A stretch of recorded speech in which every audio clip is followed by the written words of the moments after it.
¿Cuál fue el tema central que vimos en Daniel 2? ¿Quién quiere decirme? Esto va a ser una clase, no va a ser una predicación, es una clase del estudio de la Biblia. ¿Quién recuerda el tema central de Daniel 2, hermana? Dios tiene el control de todas las cosas. Ese es el tema central, no solo de Daniel 2, sino de todo el libro de Daniel y de todas las profecías. Y escuchen bien, aunque parezca que el mal por mucho tiempo triunfa, ultimadamente el que va a ganar en la gran controversia es ¿quién? Es Dios. A pesar de que el mal parece estar ganando la ascendencia, el que realmente va a ganar al fin es Dios. Porque Dios controla la historia, Dios dirige la historia, Dios determina lo que pasa en la historia. Como vimos en Daniel 2:21, que yo creo que es el versículo clave de todo el libro, Dios cambia los tiempos y las oportunidades si Él ve necesario. Dios quita reyes y Dios pone reyes. Ese es el tema central del libro. Ahora, en esta mañana queremos hacer básicamente por lo menos dos cosas, y si nos alcanza el tiempo vamos a hacer tres cosas. En primer lugar, ustedes recuerdan que ayer les hablé del hierro y el barro, y no logramos terminar esa parte. Dijimos que el barro representa la iglesia y el hierro representa la política o el Estado. En esta mañana yo quisiera comprobarles eso bíblicamente y también del espíritu de profecía. Es lo primero que queremos hacer y vamos a tomar tal vez unos 15 minutos para eso. En segundo lugar, lo que queremos hacer es ilustrar el tema central de Daniel en todo el libro. Ayer lo hicimos en Daniel 2 y un poquito en Daniel 1, pero lo que queremos hacer es ir capítulo por capítulo en el libro de Daniel y vamos a ilustrar el tema central de que Dios está en control y lo que Dios decide, eso es lo que sucede. Y que por lo tanto yo debo aliarme con Dios y debo poner mi vida en el control de Dios. Ese es el punto de lo que estamos estudiando. Las profecías no es algo que le pasa a un conglomerado de gente, no. Las profecías me afectan a mí personalmente. Yo debo colocar mi vida bajo el control de Dios. Ese es el punto central. Hablemos en primer lugar de los pies de la imagen. Ustedes recuerdan que ayer mencioné que los metales se van, ¿qué? Deteriorando o degenerando. Oro, plata, bronce, hierro y barro. Y mencionamos el hecho de que eso significa de que los reinos del mundo iban a ir, ¿qué? De mal en peor, especialmente en su religión y su moralidad. ¿Por qué creen ustedes que el mundo está tan inmoral hoy en día? Porque estamos en los pies de la imagen. Y Dios profetizó que iba a suceder así. En los pies ni siquiera hay hierro puro, es hierro y barro, corrupción, una mezcla abominable. Hay una cita del Comentario Bíblico Adventista, tomo 4, páginas 1189 y 1190, donde la sierva de Dios confirma lo que les mencioné ayer. Dice ella: la imagen mostrada a Nabucodonosor simboliza el deterioro del poder y la gloria de los reinos de la tierra y al mismo tiempo representa adecuadamente el deterioro de la religión y de la moral entre los habitantes de estos reinos. Cuando las naciones se olvidan de Dios, se debilitan moralmente en igual proporción. Así que ella declara claramente de que el hecho de que los metales disminuyen en valor indica un deterioro de la religión y de la moral entre los habitantes de esos reinos. Ahora quisiera leerles una cita, y no me gusta leer mucho, y no vamos a leer mucho durante esta semana, pero quiero leer una cita del Espíritu de Profecía que se encuentra en el Comentario Bíblico Adventista. Nuevamente, es un comentario sobre Daniel 2:43, sobre la mezcla del hierro y el barro, para que ustedes vean que realmente el Espíritu de Profecía enseña que la mezcla del hierro y el barro representa la mezcla de la iglesia con los asuntos de la política. Y hay una iglesia en el mundo que mezcla estas dos cosas más que cualquier otra. ¿Sí o no? ¿Cuál iglesia es esa? La Iglesia Católica. Cuando los Estados Unidos iba a mandar un embajador al Vaticano, inmediatamente surgió una discusión acalorada de parte de varias iglesias. Dijeron, no se puede mandar un diplomático al Vaticano, porque eso sería mandar un representante político a una iglesia. Eso es mezclar la política con la iglesia. ¿Y saben lo que dijeron el Vaticano? No, eso no es mezclar la Iglesia y el Estado, porque es que el embajador va representando la política, el aspecto político de los Estados Unidos, y como el Papa también es un gobernante político, entonces va como representante político ante un gobernante político. Pero ustedes saben muy bien de que el Papa no puede separar, no puede ponerse el gorro político y luego quitarse el gorro político y ponerse el gorro religioso. Porque él es un dirigente político religioso. Y es el que va a dominar el mundo, ¿sí o no? ¿Cuántos estuvieron ayer en el tema de la tarde? La torre de Nimrod. Miren, jóvenes, el Papa está cobrando una ascendencia tremenda. ¿Ustedes saben por qué cayó el comunismo? No fue porque ellos querían democracia, necesariamente, sino porque la Iglesia Católica, que tiene una infraestructura tremenda en esos países, y en Time Magazine salió hace algunas semanas un artículo, y estaba en la cubierta de Time, que decía Holy Alliance, y demuestra que Ronald Reagan y George Bush trabajaron con Juan Pablo II haciendo alianzas secretas por debajo de cuerdas para sembrar la discordia en los países comunistas para que el comunismo cayera. La Biblia no dice que la imagen de la bestia iba a cooperar con la bestia. ¿No dice Apocalipsis 13 eso? Claro que sí. Lo estamos viendo con nuestros propios ojos en los periódicos y lo que está sucediendo hoy. El comunismo cayó como resultado de la alianza entre el gobierno de los Estados Unidos y el Vaticano. Por eso cayó. Y ahora se está descubriendo y se está destapando el asunto de que Ronald Reagan, ¿por qué creen ustedes que George Bush llama a Juan Pablo II semanalmente? ¿Ustedes sabían eso? Que George Bush habla con Juan Pablo II semanalmente para consultar. ¿Ustedes creen que nada más los llama para saludarlo? No. Están tramando cómo pueden establecer un nuevo orden mundial, un solo sistema de gobierno. Ahora escuchen lo que dijo la hermana Elena G. de White, y esto fue hace más de 100 años. ¿Cómo sabía ella? Lucky guess, right? No creo.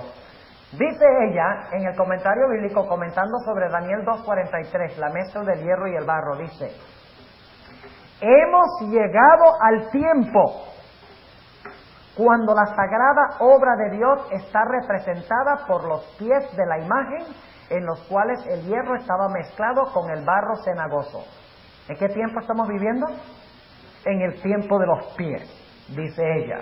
Y luego continúa diciendo: Dios tiene un pueblo escogido, cuyo discernimiento debe ser santificado, y que no debe convertirse en profano, poniendo en el fundamento madera, heno y hojarasca. Cada alma leal a los mandamientos de Dios verá que el rasgo distintivo de nuestra fe es el día de reposo, el séptimo día.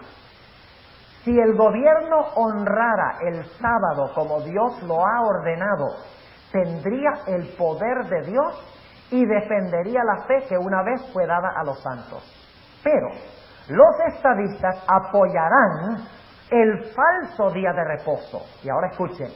Y mezclarán su fe religiosa con la observancia de este hijo del papado, colocándolo por encima del sábado que el Señor santificó y bendijo, apartándolo para que el hombre lo observe santamente como una señal entre Dios y su pueblo por 1000 generaciones. Y ahora viene la cita clave. La mezcla de los asuntos de la iglesia y de la administración política se representa con el hierro y el barro. ¿Qué dice la sierva de Dios? Dice: la mezcla de los asuntos de la iglesia y de la administración política se representa con el hierro y el barro. Esa unión está debilitando todo el poder de las iglesias. Esta aceptación en la iglesia del poder del Estado traerá malos resultados.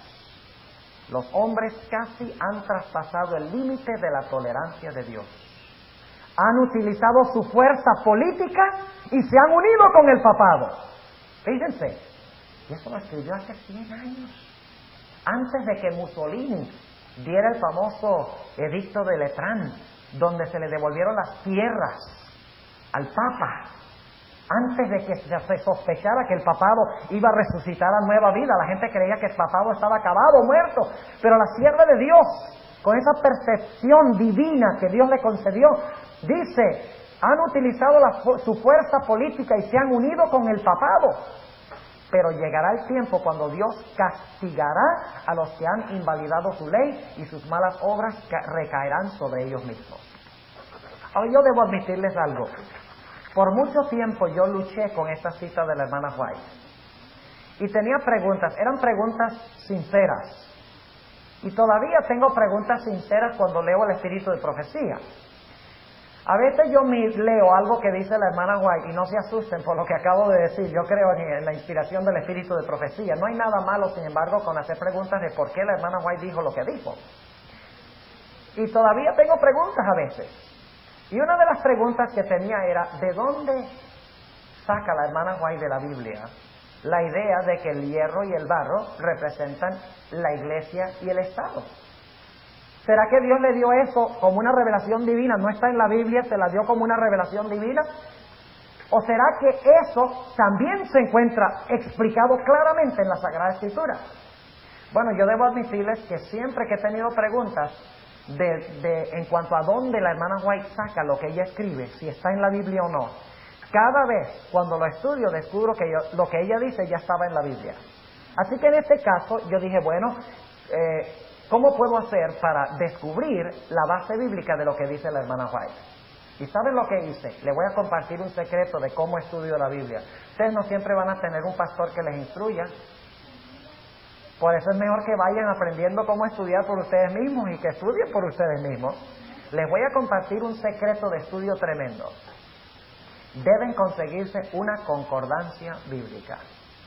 ¿Saben lo que es una concordancia? Una concordancia es un libro donde se encuentran todas las palabras de la Sagrada Escritura y se encuentran clasificadas en orden alfabético. Por ejemplo, ustedes quieren saber lo que representa en la Biblia el sábado, lo que es el sábado. Van a una concordancia y buscan en orden alfabético la palabra sábado, como en un diccionario. Y van a encontrar allí todas las veces que la Biblia usa la palabra sábado. No en orden ya no en orden alfabético, sino desde la primera aparición en la Biblia hasta la última. ¿Ustedes creen que van a saber más en cuanto al sábado si ustedes buscan cada versículo de la Biblia que menciona el sábado? ¿Creen que van a saber más del sábado? Claro que sí. Ahora yo les pregunto, ¿cómo podemos saber lo que representa el barro?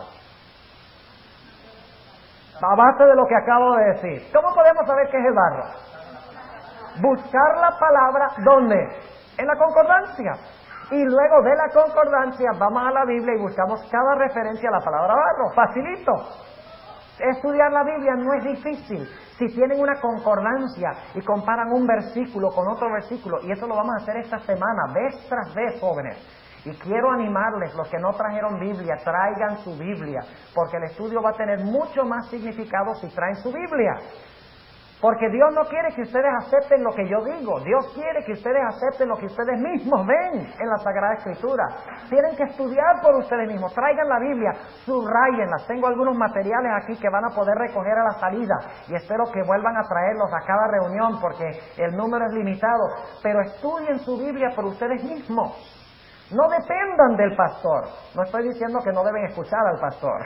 Escuchen al pastor, pero no dependan del pastor. Vayan más allá de lo que les da su pastor. Estudien por ustedes mismos. Busquen una concordancia. Les digo una cosa, que si ustedes hacen eso, ustedes empiezan a estudiar la Biblia, como yo les digo, y de repente la Biblia empieza a tomar sabor. Si ustedes empiezan a leer la Biblia desde Génesis hasta Apocalipsis, no tiene el mismo sabor que yendo a un versículo y diciendo, yo quiero saber el significado de este versículo, y empiezan a buscar las palabras claves. Eso fue lo que hice con Daniel 11. ¿Saben ustedes? Me eché 2 semanas, 7 horas al día, para estudiar cada una de las palabras de Daniel 11. Cada una, en su marco bíblico total. Y yo les digo que cuando hice eso, ya no necesito a Uriah Smith. Ya no necesito otro libro que escribió otro, ya no. Porque yo mismo fui a la Biblia y lo estudié. Y eso lo hice antes de buscar los conceptos en otros libros. Sí había leído libros sobre Daniel 11 antes. Pero cuando decidí recientemente sentarme a estudiar Daniel 11, decidí que no iba a comparar nada de lo que decían los libros que había leído o libros que tenía que no había leído. Dije, voy a ir a la Biblia, voy a estudiar cada palabra clave y compararlo con otros versículos. Y ustedes van a darse cuenta en el estudio de esta semana, jóvenes, que es una aventura fascinante. Les voy a mostrar conexiones entre una cosa y otra a base de palabras que son semejantes en Daniel y en Apocalipsis y en otros de los profetas. Ahora, vamos a estudiar brevemente este asunto del barro. Yo creo que el hierro no hay ningún problema. Sabemos que el hierro representa un poder político, ¿verdad? Porque cada uno de los metales anteriores, ¿qué representa el oro? El reino de Babilonia. ¿Qué representa la plata? El reino de Medo-Persia. ¿Qué representa el bronce? El reino de Grecia. ¿Qué representa las piernas de hierro? El reino de Roma. Ah, pero los pies tienen hierro, que significa que en los pies habrá una continuación del poder de ¿qué?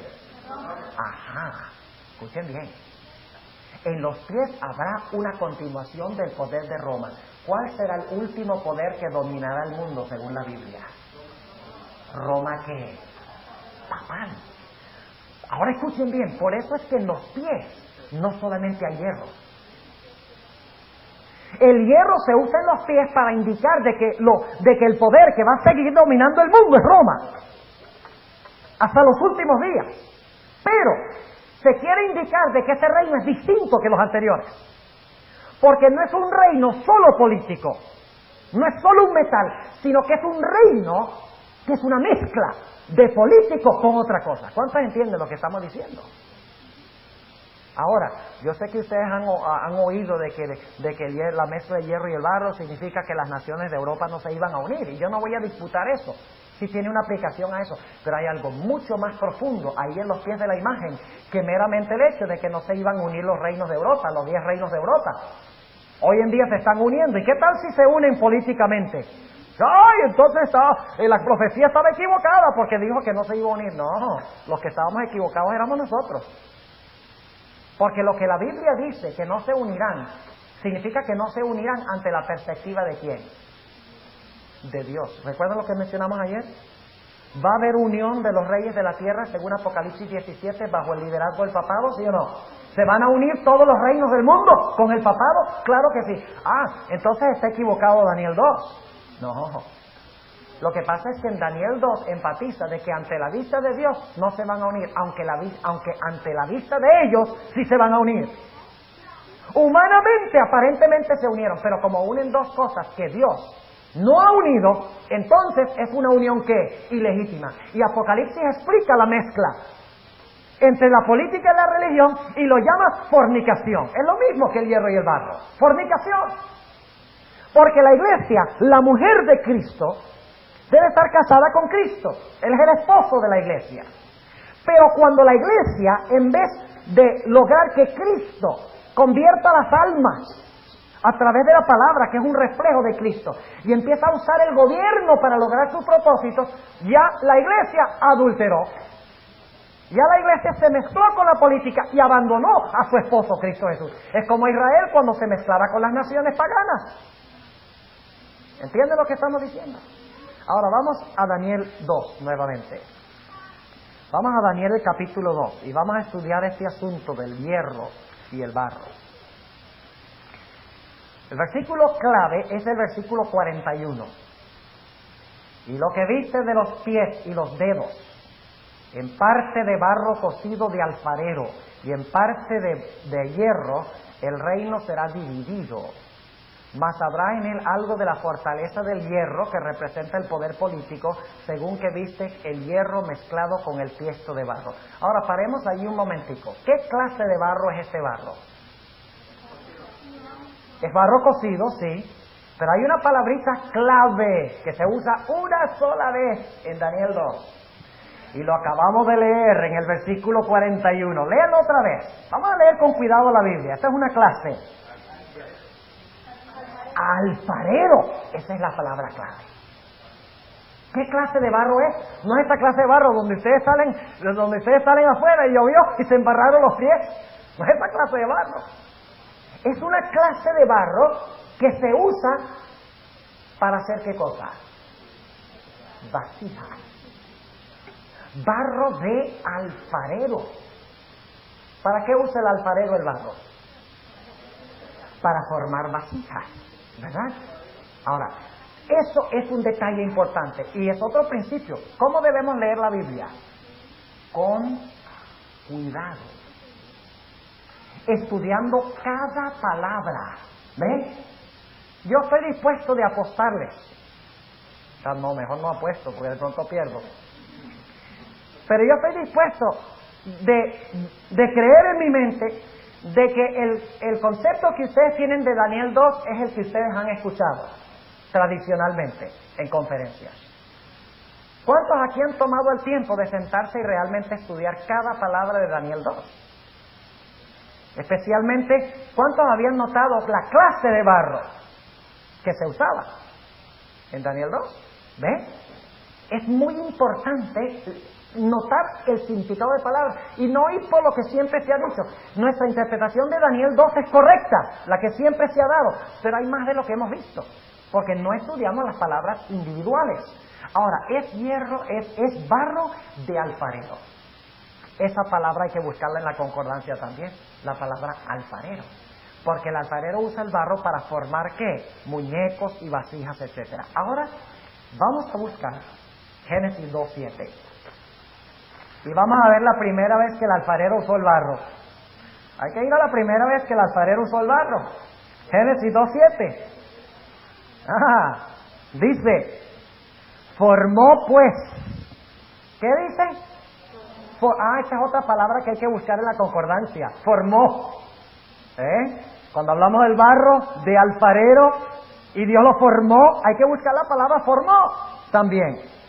Formó pues Jehová Dios al hombre del polvo de la tierra.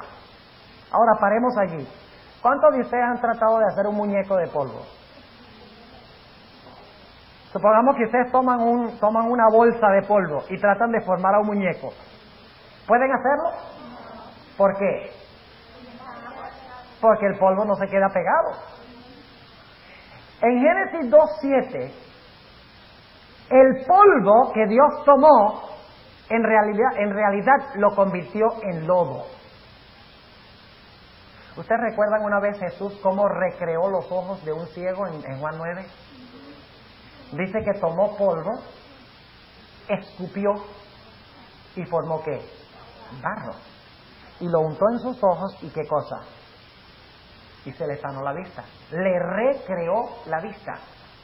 Pero no solamente tenemos que depender de Juan 9 para saber de que no era polvo en el sentido tradicional de que uno es el polvito, esa clase de polvo con el cual Dios hizo al hombre, porque dice que Dios formó al hombre y con polvo uno no puede formar nada. Hay versículos que dice que el hombre está hecho de lodo. Vamos a leer esos versículos. El primero está en Job 13 y el versículo 12. ¿De dónde conseguí yo estos versículos? De la concordancia. No crean ustedes que yo tengo una sabiduría súper especial. Dice, ay, el pastor sí sabe. No, es la Biblia la que sabe. La concordancia es la que sabe. Yo solamente descubro lo que está ahí. Lo que Dios ya colocó en la Biblia. Pero tenemos que buscarlo. Jesús no dijo leer las Escrituras. Jesús no dijo leer someramente las Escrituras. O mirar las Escrituras. ¿Qué dijo Jesús? Escudriñar las Escrituras. Y escudriñar significa investigar, cavar debajo de la superficie. Job 13 y el versículo 12 dice, Job, ¿qué dije yo? Job 13 y el versículo 12, muy bien. Vuestras memorias serán comparadas a la ceniza y vuestros cuerpos como cuerpos ¿de qué? De lodo. Muy bien. ¿De qué están hechos nuestros cuerpos? De lodo. Muy bien. Vamos a leer también Job 33:6. Job 33 y el versículo 6. Job 33:6. Dice aquí Job lo siguiente: heme aquí a mí en lugar de Dios, conforme a tu dicho. De lodo soy yo también formado. Ah, ahí está la otra palabra clave, Flor. Formó Dios al hombre del polvo. Aquí dice que soy formado ¿de qué? De lodo. Un texto más, y podríamos leer muchos más, pero no lo vamos a hacer. Vamos a leer Isaías 64, 18. Isaías 64 y el versículo 18. Y este versículo es muy clave, muy clave. Isaías 64 y el versículo 8. Porque aquí hay otra expresión adicional. ¿Con qué formó Dios al hombre del lodo? ¿Con qué? ¿Qué usa el alfarero para formar? Sus manos. Noten lo que dice aquí en Isaías 64, 8. Ahora pues, Jehová, tú eres nuestro Padre. Nosotros, ¿qué cosa? Barro o lodo. Es la misma palabra de Daniel 2. Lodo. Y tú el que nos formaste. Así que obra de tus manos todos nosotros. Fíjense. Entonces, resumiendo, Dios nos hizo de barro y trabajó como un ¿qué? Como un alfarero. Es decir, el cuerpo del hombre es el que está hecho ¿de qué? De barro de alfarero. ¿Y el alfarero es quién? Dios. Pero ahora fíjense algo muy importante. En Génesis 2:7 dice que después que Dios formó al hombre del lodo de la tierra con sus propias manos como el alfarero, dice que el hombre todavía no tenía ¿qué? Vida. Era necesario, ¿qué cosa? Otro elemento. ¿Qué elemento era? Génesis 2 y el versículo 7. Muy importante lo que estamos estudiando ahora. Génesis 2 y el versículo 7. Formó pues Jehová Dios al hombre del polvo de la tierra, es decir, del lodo, como el alfarero, y alentó en su nariz soplo de vida, o como dicen algunas versiones, espíritu de vida. ¿Tienen alguna versión que dice espíritu de vida? En inglés hay varias versiones que dicen the spirit of life. El aliento o el espíritu de vida, el aliento, la fuerza vital para que pueda vivir. Entonces cuando se unió el cuerpo de lodo hecho por el alfarero divino de barro y le dio el aliento de vida, ¿qué pasó con el cuerpo? El cuerpo se levantó y empezó a caminar y empezó a ver y empezó a hablar. Vivió el cuerpo. Ahora tenemos el primer elemento importante para interpretar lo que representa el barro de Daniel 2. En primer lugar, físicamente, literalmente representa el cuerpo del hombre, que Dios el alfarero hizo con sus propias manos y a quien infundió el Espíritu Santo para que el cuerpo pudiera moverse y para que el cuerpo pudiera vivir. Pero ahora vamos un paso más allá. Recuerden que en Daniel 2 el barro es un símbolo. ¿Ok? No es literal el barro, sino que simboliza o representa algo, tiene un significado tipológico o espiritual. ¿Entienden lo que estoy diciendo? Así que no puede representar el cuerpo literal de un ser humano, el barro del alfarero allí. Tiene que tener algún significado simbólico. ¿Y cuál es el significado simbólico? Vamos a Jeremías 18, versículo clave. ¿Y todo esto lo conseguí dónde? Les voy a repetir eso hasta que se cansen. Lo conseguí en la concordancia, exactamente. Ya les revelé el secreto. Les revelé el secreto. Ahí está. Y les digo, una vez que empiezan a investigar la Biblia así, ya la televisión, olvídense de la televisión. Qué interesante va a ser si están haciendo un trabajo de detective. En la Biblia es un trabajo como detective, buscando aquí evidencia y allá evidencia y juntando toda la evidencia para saber la voluntad de Dios. Jeremías 18, versículo 1. La palabra que fue a Jeremías de Jehová diciendo: levántate y vete a casa ¿de quién? Del alfarero, y allí te haré oír mis palabras. Y descendí a casa del alfarero, dice Jeremías, y he aquí que él hacía obras sobre la rueda, y el vaso que él hacía de barro se quebró en la mano del alfarero. Ahora, ¿qué representa eso de que el vaso que él hizo de barro de alfarero se quebró? Dentro de un momento le voy a decir qué representa, y lo dice claramente el pasaje. Sigue diciendo en el versículo 4, y el vaso que él hacía de barro se quebró en la mano del alfarero, y tornó e hizo lo que otro vaso, según que al alfarero pareció mejor hacerlo. Y ahora viene la explicación. Entonces fue a mí palabra de Jehová diciendo, ustedes saben que Israel fue a cautiverio, ¿verdad? Dios formó a Israel. Y pueden leer eso en Isaías 44. Varias veces se usa la palabra Dios. Dios dice, yo soy tu formador. Yo soy el que te hice. O sea, está usando lenguaje de alfarero en Isaías 44. Y luego encontramos aquí que después que Dios hizo a la nación de Israel, Israel fue llevado ¿a dónde? Cautivo a Babilonia. O sea que el vaso fue roto o quebrado. ¿Y qué pasó después del cautiverio? Dios volvió a reunir ¿a quién? A Israel. Y lo formó una nueva nación. Los volvió a su tierra, a su ciudad. Reconstruyeron el templo, reconstruyeron los muros y la ciudad. Eso es lo que representa hacer el vaso o la vasija del alfarero de nuevo. Noten cómo dice el versículo 5. Entonces fue a mí palabra de Jehová diciendo, no podré yo hacer de vosotros como este alfarero o casa de Israel, dice Jehová.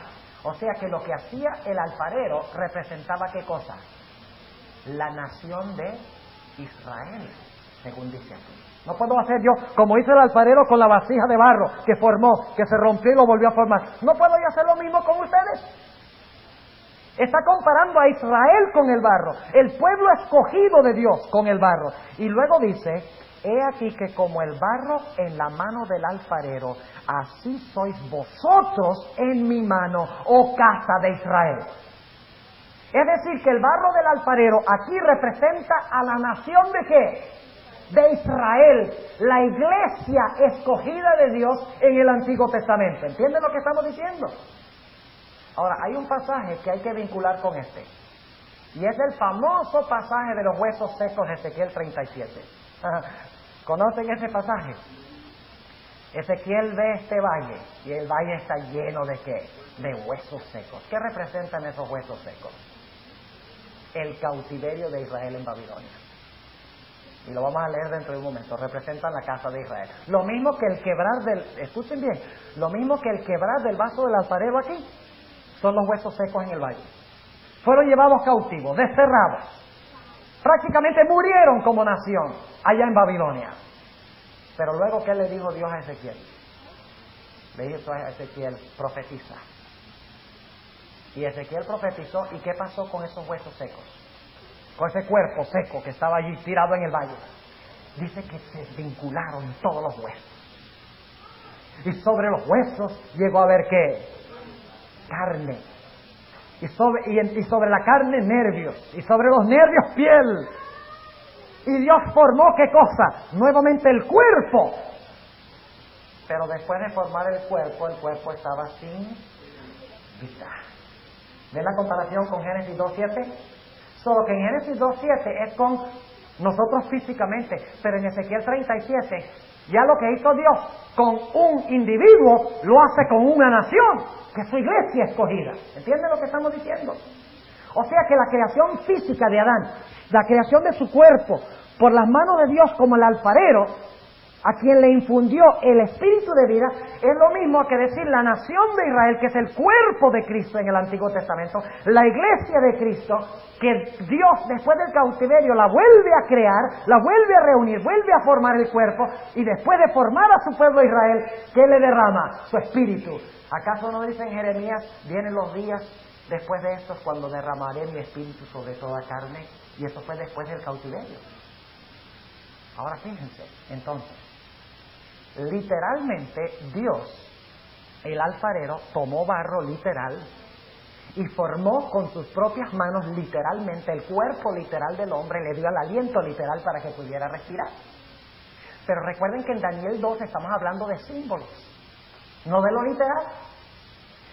Encontramos que Israel, Dios también tomó una nación desde los días de Abraham y la formó con su propio cuidado, con sus propias manos.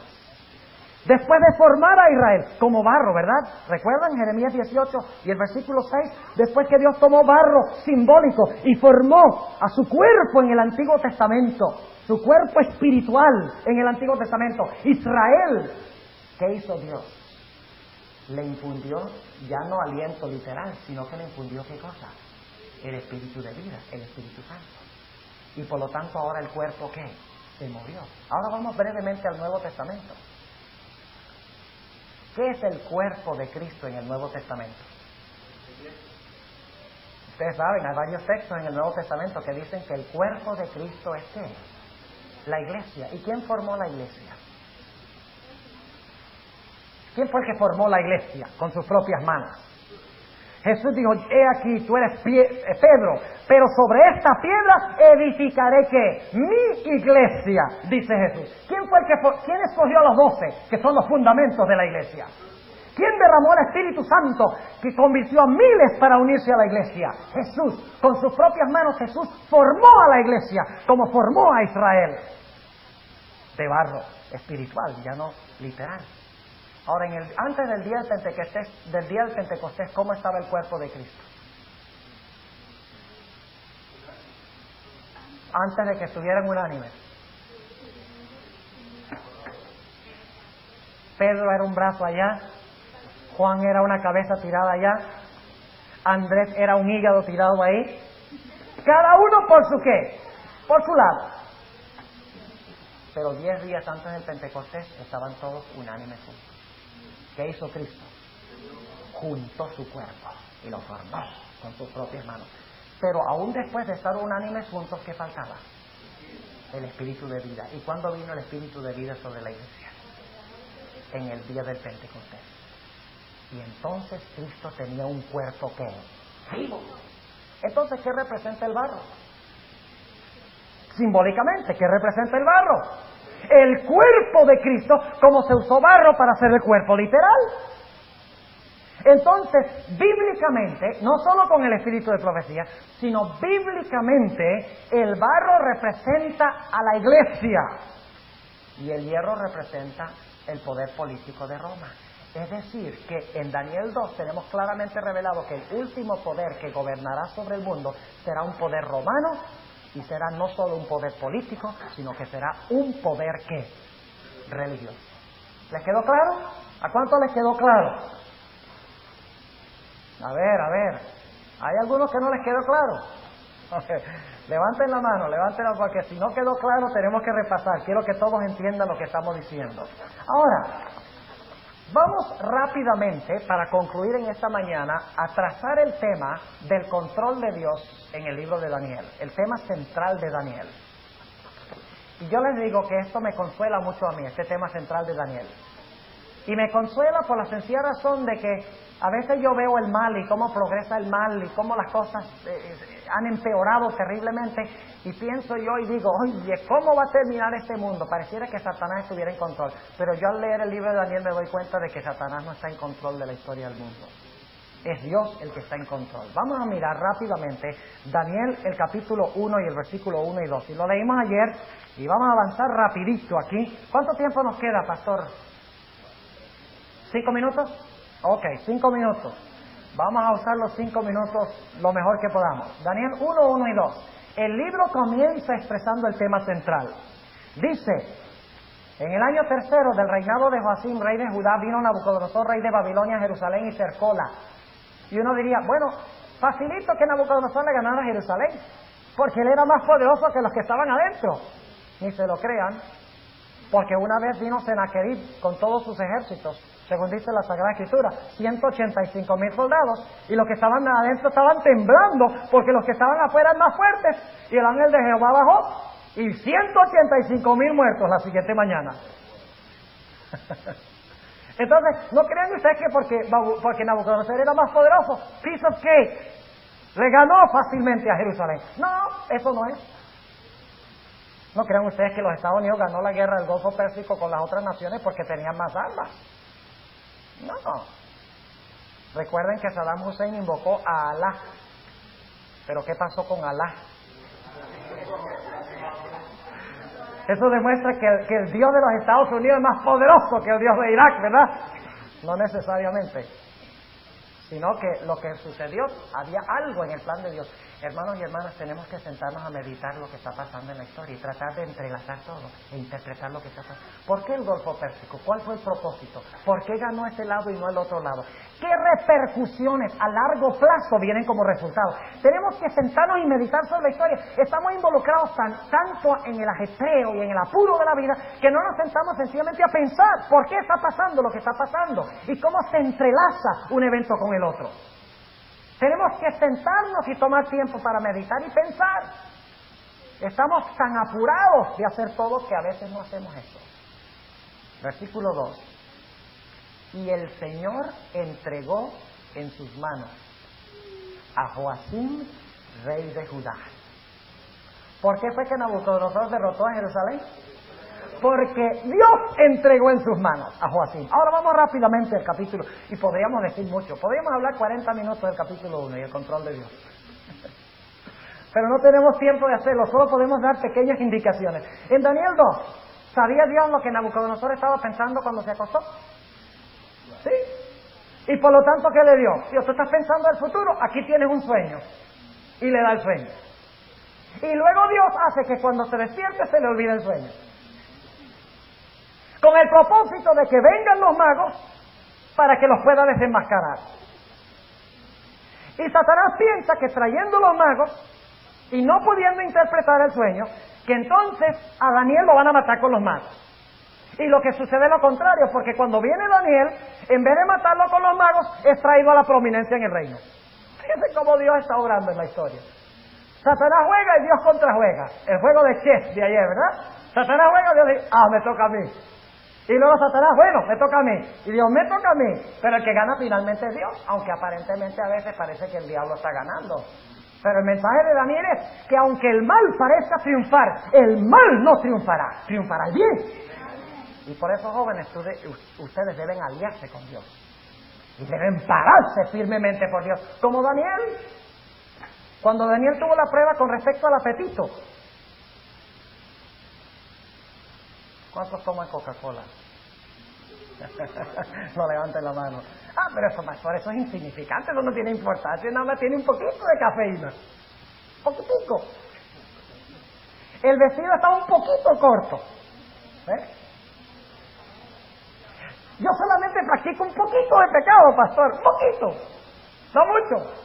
Pero ¿cómo era Daniel en las cosas pequeñas? Aquí nadie me está viendo, dijo él, no está el pastor de la iglesia porque se quedó allá en Jerusalén. Porque ese fue el primer cautiverio, y en el primer cautiverio solo fueron llevados algunos. Mis padres no están aquí, nadie me está viendo. Así que el rey de buena voluntad me ha colocado la comida en la mesa, no lo vamos a ofender. Eso fue como pensó Daniel. Daniel era un joven de principios y se paraba en favor del bien aunque se desplomaran los cielos. Así que lo que Satanás quería...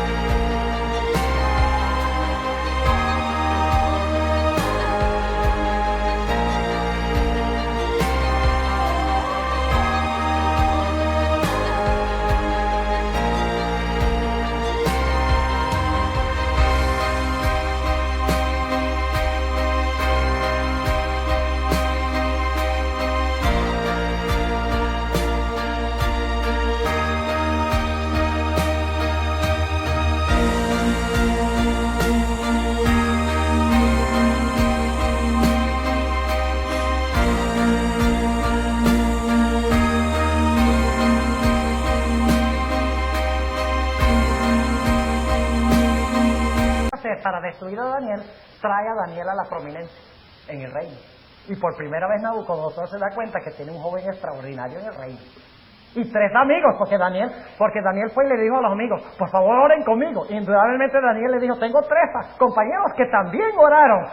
Y por eso Dios nos ha revelado el sueño. Ahora, Dios revela el futuro, ¿verdad? Hasta el fin del mundo. ¿Ustedes creen que Dios está en control de la historia si Él puede indicar en el más pequeño detalle qué va a pasar hasta el fin del mundo? ¿Ustedes creen que Dios está en control? ¿Puede Dios perder el juego si ya sabe cómo va a terminar el juego? No.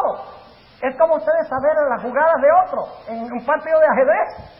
Si ya saben cómo todas las jugadas que va a hacer, ustedes no pueden perder. Al menos que se duerman, y Dios no duerme. No es posible perder. En absoluto. Y entonces encontramos en Daniel 2 varias otras indicaciones. Noten el versículo 37. Noten el versículo 37.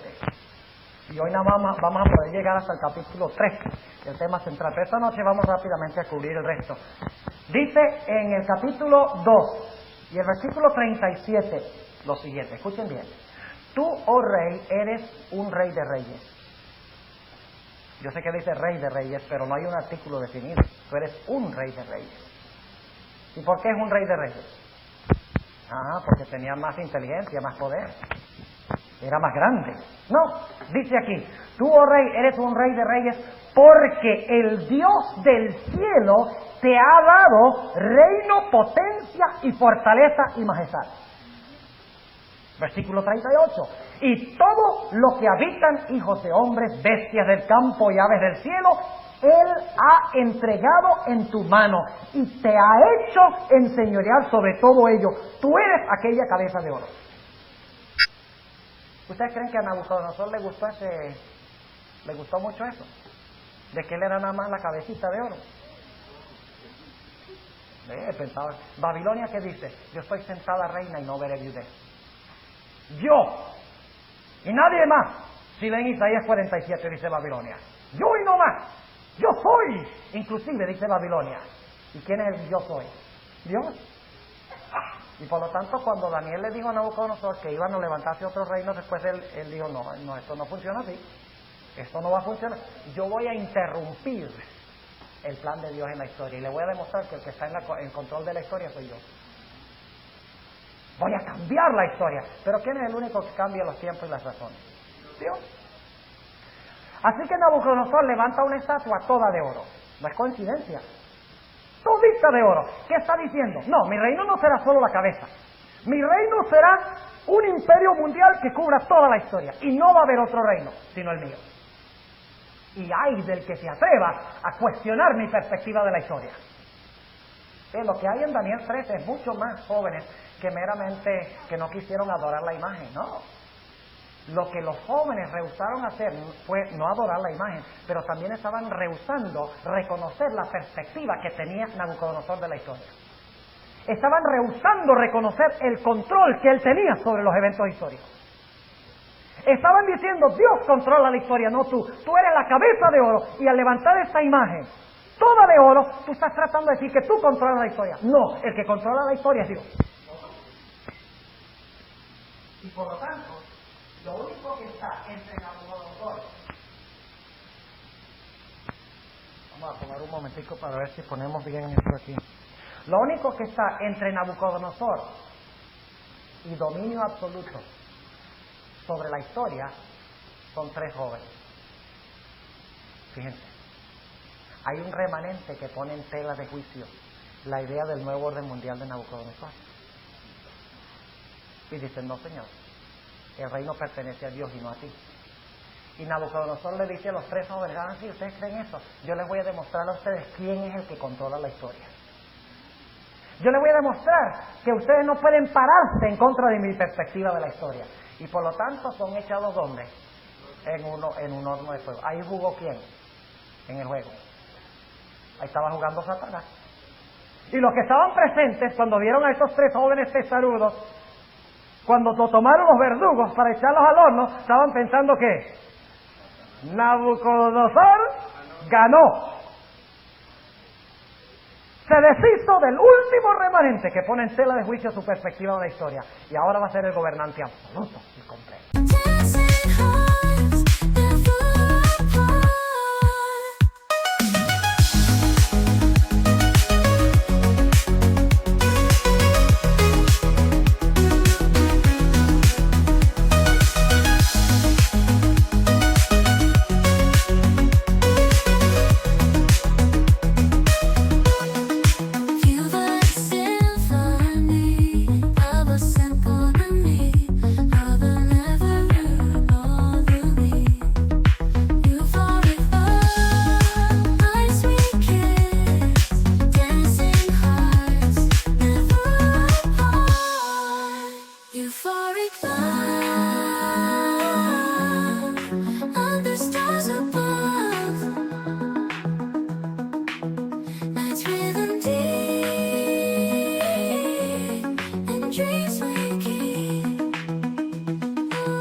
que no contaba Satanás es que le faltaba jugar a Jesús.